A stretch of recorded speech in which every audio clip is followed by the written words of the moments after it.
Hello everyone, welcome back to our new video. दोस्तों, start करेंगे हम एस्ट्रल से। काफ़ी सारी क्वेरीज आ रही थी कि एस्ट्रल के शेयर को क्या हुआ और उसमें जो है वो ग्रोथ नहीं देखने को मिल रही। तो सबसे पहले हम इसके क्वार्टरली नंबर्स देख लेते हैं जो अभी रिलीज हुए हैं। वाई ओ वाई बेसिस पर ग्रोथ 2% की है, नेट प्रॉफिट 1% से डाउन है और ईपीएस में कोई भी ग्रोथ नहीं है। और अगर आप वैल्यूएशन देखेंगे तो 78 का पी। ये कहानी एस्ट्रल में सिर्फ अभी की नहीं है। इनफैक्ट अगर आप पिछले कुछ क्वार्टर्स देखेंगे तो इस बार जो है नियरली 1 से 2% की ग्रोथ है। पिछली बार फ्लैट से थे 7%, 7%, 8%। तो कंटिन्यूअसली इनके रेवेन्यू में वो ग्रोथ नहीं देखने को मिल रही है जो पहले कभी दिखा करती थी। 22%, 23%, 73%।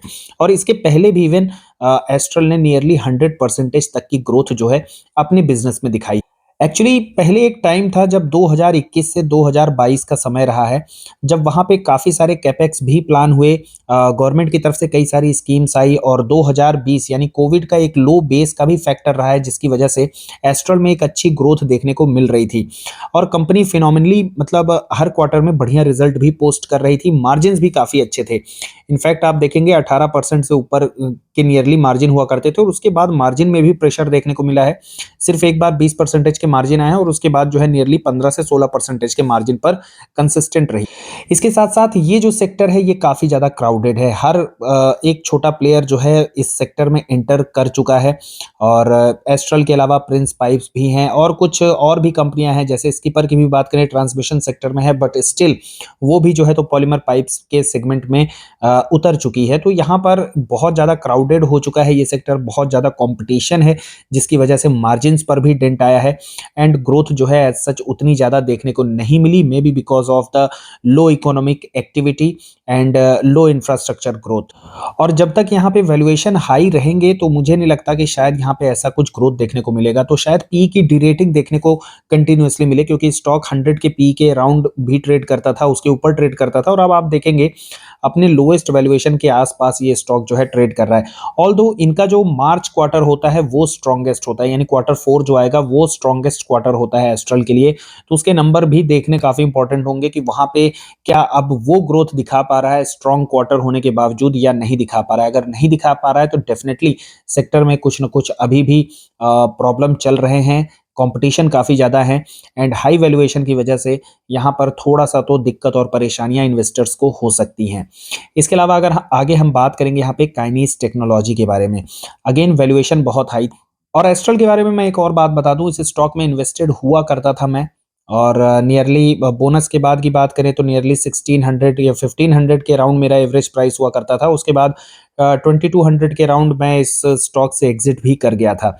काइनीज की बात करें, नियरली अगेन ये स्टॉक भी मेरे पोर्टफोलियो का पार्ट है और इस स्टॉक में भी मैंने प्रॉफिट बुकिंग की है नियरली 7250 के अराउंड, जब इसके पी जो है 250 हो गए थे। ये पी, ये जो वैल्यूएशन है ये अनसस्टेनेबल मेरे को लग रहा था, दैट इज वाई मैं वहां से एग्जिट किया। लेकिन पोर्टफोलियो में अभी भी मैंने कंप्लीट एग्जिट नहीं किया, पार्शियल प्रॉफिट बुक किया और अभी भी पोर्टफोलियो का पार्ट है, क्योंकि ये ग्रोथ जो है वो काफी अच्छी। देखेंगे क्वार्टर 2 में कैसे रिजल्ट रहे हैं तो आप देख सकते हैं सेल्स 30% से ग्रो हुई है, नेट प्रॉफिट 47% से ग्रो हुए हैं। लेकिन काइनीज की भी अगर आप ग्रोथ देखेंगे तो कभी ये 70 और 60-70% से ग्रो करने वाली कंपनी हुआ करती थी, लेकिन इस बार जो है ग्रोथ में स्लो डाउन देखने को मिला। मार्जिन जो हैं वो बेहतर हैं, 14% के मार्जिन हैं। और क्या कुछ कॉन कॉल की गाइडेंस में बात हुई है उसके बारे में भी एक बार हम यहाँ पर शॉर्ट में देख लेते हैं। तो इस बार के भी रेवेन्यू को टारगेट कर रहे हैं ये कि 55% की ग्रोथ देखने को मिल सकती है, लेकिन स्टॉक में गिरावट का जो पहला रीजन है वो आपको यहाँ पे मिल जाएगा। ये रेवेन्यू का जो टारगेट इन्होंने इस बार दिया है इसको घटा दिया है। इसके पिछले कॉन कॉल में इन्होंने रेवेन्यू का टारगेट दिया था 3000 करोड़ रुपए का, तो वो अब यहाँ पे घटता हुआ देखने को मिल रहा है। और इसके पीछे का रीजन इन्होंने बताया, क्योंकि कंपनी का कहना है कि कुछ ऑर्डर्स जो है नियरली 100 करोड़ के वो टाइम पर एग्जीक्यूट कंपनी नहीं कर पाई, जिसकी वजह से इनके सेल्स में अगर आप देखेंगे तो नियरली 100 करोड़ का यहाँ पे आप एक डाउनफॉल देख सकते हैं। क्योंकि अगर मैं ये 100 करोड़ रुपए इसमें ऐड कर देता हूं तो अगेन सेल्स में जो ग्रोथ है वो नियरली 50% के अराउंड हो जाती है। तो एग्जीक्यूशन में डिले होने की वजह से इस बार के इनके जो क्वार्टर 3 के नंबर रहे हैं वो थोड़े से डाउन हुए हैं और चूंकि एग्जीक्यूशन डिले हो गया है उसकी वजह से इसका इम्पैक्ट जो है इनके रेवेन्यू ग्रोथ गाइडेंस पर भी पड़ा। हालाँकि इसके साथ उन्होंने नेक्स्ट ईयर का भी ग्रोथ गाइडेंस दे दिया है। एफवाई 26 की ये जो बात कर रहे हैं वहाँ पे 4500 करोड़ के टारगेट की बात कर रहे हैं रेवेन्यू की। तो यहाँ से आप देख सकते हैं ये भी नियरली 50% की ग्रोथ जो है यहाँ पर देखने को मिल सकती है।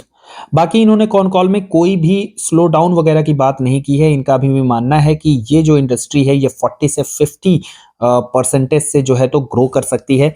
मार्जिन के ऊपर यहाँ पे इन्होंने कहा है कि मार्जिन जो है आने वाले टाइम में 15 परसेंटेज से भी ज़्यादा होंगे और उसका 2 रीज़न है। सबसे पहला रीज़न तो एक्सपोर्ट के ऑर्डर्स जो है तो आने वाले टाइम में बढ़ सकते हैं, जिसकी वजह से मार्जिन में इंप्रूवमेंट देखने को मिलेगा।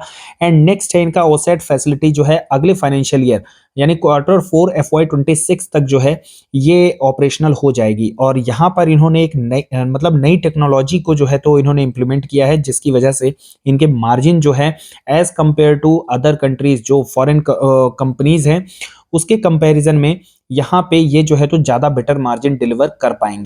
इसके अलावा स्मार्ट मीटर को लेकर के भी इन्होंने पॉजिटिव डेवलपमेंट बताया है कि अगले 12 मंथ में ये जो बिजनेस है ये इनका 1000 करोड़ रुपए तक का जो है तो रेवेन्यू में कंट्रीब्यूट कर सकता है। ऑर्डर बुक की बात करें तो पिछले क्वार्टर में इनके पास जो ऑर्डर बुक थी वो नियरली 5400 करोड़ के आसपास थी और इस बार नियरली 6000 करोड़ के आसपास आई है।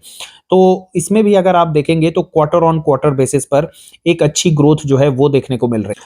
अदर देन दैट कंपनी जो है कैपेक्स का भी प्लान किया है और FY 28-29 तक नियरली 5000 करोड़ रुपए के यहाँ पे कैपेक्स जो है फ्यूचर में देखने को मिल सकते हैं। और चैलेंजेस की जो बात करें हैं यहाँ पर तो इनका ये कहना है कि रेलवे और स्मार्ट मीटर से इनको ऑर्डर मिलने चाहिए थे गवर्नमेंट की तरफ से और क्योंकि इलेक्शन हुआ, इलेक्शन के बाद फिर गवर्नमेंट को स्टेबलाइज होने में टाइम लगा एंड फर्दर जो है महाराष्ट्र और हरियाणा में इलेक्शन देखने को मिले, तो उसकी वजह से जो है तो गवर्नमेंट यहाँ पे एक्सपेंडिचर अपना दिखा नहीं पाई। उसकी वजह से इनके ऑर्डर्स जो हैं वो डिले हो गए हैं। तो सही तरीके से इनको रेलवे स्मार्ट मीटर से जो है ऑर्डर जो मिलने थे कवच वगैरह के वो ऑर्डर जो है मिल नहीं पाए हैं, उसमें डिले हो गया है। बट दे आर एक्सपेक्टिंग कि इस बार का जो बजट आएगा उसमें गवर्नमेंट जो है अगले 3-4 साल के लिए बेहतर प्लान करेगी शायद रेलवे को लेकर के और इनके जो भी ऑर्डर हैं शायद वो अब इनको बेहतर देखने को मिल सकते हैं। इसके अलावा चैलेंजेस में इन्होंने वही एग्जीक्यूशन एक चैलेंज को बात किया कि एग्जीक्यूशन इस बार इनका डिले हो गया, तो ये एक चैलेंज रहा इनके सामने। बाकी अदर देन दैट यहाँ चैलेंज में इन्होंने कोई भी जो है तो सेक्टोरल स्लो डाउन या फिर डिमांड स्लो डाउन की बात नहीं की है, which is positive for the EMS company. तो दोस्तों आज की वीडियो में बस इतना ही। कंटेंट आपको कैसा लगा? अगर अच्छा लगा है then hit the like button and do not forget to share and subscribe the channel. Thanks for watching the video. और हाँ, आप इन दोनों में से किस स्टॉक में इन्वेस्टेड हैं do let me know in the comments और आप क्या सोचते हैं इन दोनों के फ्यूचर के बारे में, आप चाहें तो वो भी शेयर कर सकते हैं।